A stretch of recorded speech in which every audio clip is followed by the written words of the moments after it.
Welcome back. The City of Lansing is cooking up a new recipe to help you reduce waste. It's called the Food Scraps Drop-Off Program, and the goal is to help cut down on the amount of food found in landfills. News 10's Tanaya Jordan tells us how the City of Lansing is turning leftovers into something more fruitful. If you have old food in your fridge, let us explain why you should scrap it. Giving your food a second life could help the environment. Is actually organic material that can be turned into compost and be kept out of landfills. Sustainability Manager Lori Welch says food waste in landfills generates methane gas. And that is going to worsen the impacts of climate change. Welch says to stop that from happening, the City of Lansing is encouraging residents to keep food scraps out of landfills and instead turn them into nutrient-rich compost.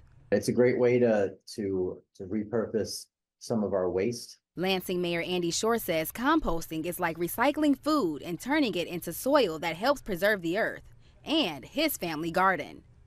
We have a little container under our sink where we put stuff in there, and then we dump it into a compost bin in our backyard. And when that gets full, my wife will turn it and then take a lot of the compost out and put it down in our gardens. It's estimated that about a third of food meant for human consumption goes uneaten. That's more than 133 billion pounds of uneaten food that Welch says goes into landfills. In the Tri-County area, that number is over 35% of the waste generated. With 5 compost bins placed at community centers across the city, Welch says it'll help cut down on the amount of food that ends up in landfills. She says instead of letting it rot, turn it into a feast for the earth. In Lansing, Tanaya Jordan, News 10.